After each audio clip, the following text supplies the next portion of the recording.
Na continuação, o texto bíblico diz que vinha ele ainda longe, quando seu pai o avistou e, compadecido dele, correndo, o abraçou e beijou. E o filho lhe disse, aí ele colocou em prática o que ele planejou: pai, pequei contra Deus e diante do Senhor, já não sou digno de ser chamado de seu filho. Tente imaginar essa cena. O texto diz que vinha ele ainda longe, o garoto voltou como? Bem vestido, arrumado, cheirou? Lógico que não.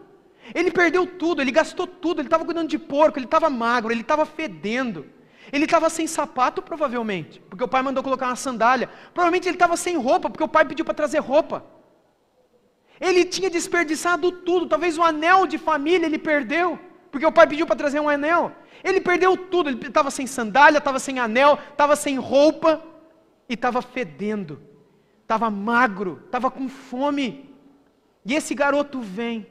Tente imaginar, imagine a Palestina rural, zona rural, estrada de chão, você vê um mendigo vindo de longe, e você vê naquele calor do dia, você vê a poeira, e você vê na outra ponta o pai que o avistava de longe, talvez como alguns poeticamente colocam nas músicas ou nas poesias, debruçado sobre uma porteira, olhando de longe, e vem aquele garoto. Quando o pai, disse Jesus, viu o menino de longe, o que o pai fez? O pai saiu correndo. Agora, para pensar na cabeça desse moleque. Porque eu volto a dizer, na Palestina rural, de 2000 anos atrás, se um filho fizesse o que esse rapazinho fez, o pai tinha o direito legal de matá-lo. Matá-lo. E ele não pagaria por isso. Porque foi uma desonra. O menino matou o pai, matou a honra da família, desonrou o nome do pai. Talvez a mãe já fosse morta. O pai poderia matá-lo e ficaria tudo bem. Se o pai fosse muito bonzinho, ele poderia dar uma surra no moleque, mas dar uma surra, daquelas que fica com tudo quebrado, deixasse o menino preso durante um tempo, e depois de um tempo tratá-lo como o pior dos seus escravos e trabalhadores. E isso seria legal no sentido de, na legislação da época, o pai não sofreria nenhuma, nenhuma pena, nenhum processo por conta da lei da palmada, sabe? O pai poderia sentar o couro no moleque que ia ficar, todo mundo ia bater palma para aquele pai. Naquela época, hoje obviamente isso não. Quando o pai vem correndo, eu sou esse moleque, o que passaria pela minha cabeça? O pai vai me matar. Ou você acha que o pai estava vindo correndo assim, o menino, cena de rodoviária, o pai chegou de viagem, a filha vai correndo para dar um abraço, é assim que você imagina a cena? Irmãos, qualquer judeu que ouviu essa história de Jesus ao vivo, imaginou, sabe aquele filme que está da tensão, o que vai acontecer agora? É agora que o pai mata o moleque. É isso que passou na cabeça de todo mundo. A hora que o menino viu o pai vindo correndo, o filho não voltou atrás, ele continuou. Mas a hora que o pai se jogou em cima dele, o pai se jogou para abraçá-lo e beijá-lo. Mas o menino tinha consciência do que podia vir depois, então o menino colocou em prática o seu plano, disse: pai, pequei contra o céu, contra o Senhor, não sou digno de ser seu filho, não sou digno, me trata como o pior dos seus escravos. Porque isso seria lucro para ele. O pai podia matar, podia bater, me trata como o último dos seus escravos, ou seja, usa do máximo de bondade que o Senhor puder. Mas o pai, ao invés disso, ao invés de fazer isso, amorosamente, o texto conclui dizendo o seguinte: o pai, porém, disse aos servos: tragam depressa a melhor roupa e vistam nele, ponham um anel no dedo dele, sandálias nos pés, tragam e matem o bezerro gordo. Vamos comer e festejar, porque este meu filho estava morto e reviveu, estava perdido e foi achado, e começaram a festejar. Veja agora a alegria que envolve o coração do Pai, de Deus, sempre que um pecador se arrepende.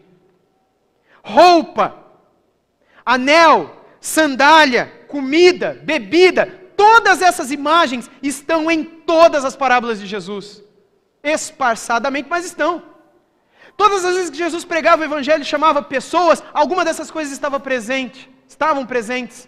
Sempre que nós encontramos os apóstolos e os profetas falando da graça de Deus, ou tem roupa, ou tem anel, ou tem sandália, ou tem comida, ou tem bebida.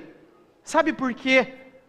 Porque na figura que se nos apresenta aqui, o menino que vem com trapos de imundícia, com trapos de sujeira, você já sentou do lado, você já deu carona no seu carro para um mendigo que há 3 semanas faz xixi na roupa, que não limpa quando faz número 2, que está dormindo na rua com a mesma roupa, que se você fizer assim ela quebra no meio? Você já pôs no seu carro para levar na casa transitória? Eu não vou pedir para levantar a mão, porque eu sei que tem uns irmãos aqui que já fizeram isso. Sabe esse cheiro? Você sabe do que eu estou falando? Sabe esse cheiro que às vezes a gente na rua passa, a gente até dá uma desviada porque a gente não suporta o cheiro, o fedor? Irmãos, era isso.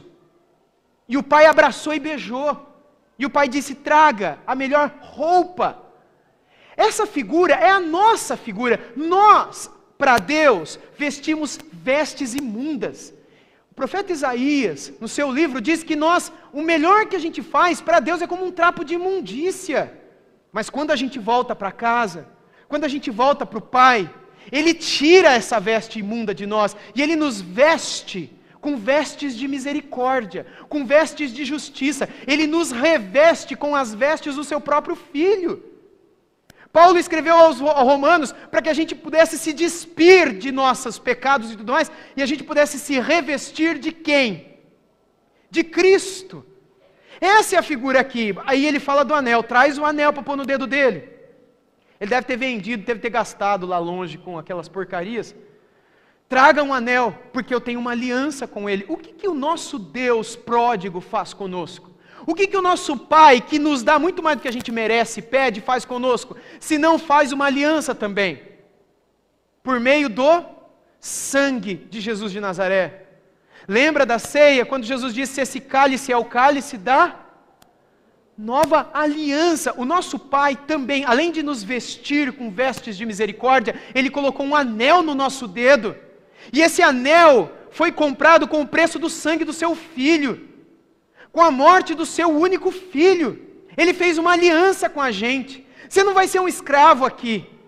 Você não vai ser um bandido aqui. Você não vai ser mais um aqui. Eu tenho uma aliança com você. Você vai voltar a ser herdeiro. Ele coloca sandálias nos pés. Isso significa que ele não seria escravo, coisa nenhuma, ele seria filho. Porque os escravos naquela época, eles não usavam sandálias, justamente para os caracterizar como escravos. Diferentemente da história recente, onde os escravos, a grande maioria deles são negros, e os que os escravizam são brancos, naquela época não. Naquela época negro escravizava negro, negro escravizava branco, branco escravizava branco, judeu escravizava judeu. Normalmente aqueles que eram conquistados na guerra viravam escravos. Então, para diferenciar um do outro, nenhum escravo usava sandália. Traz sandália e põe no pé dele. Ele vai sentar à minha mesa, não vai ser como os outros. Será um filho.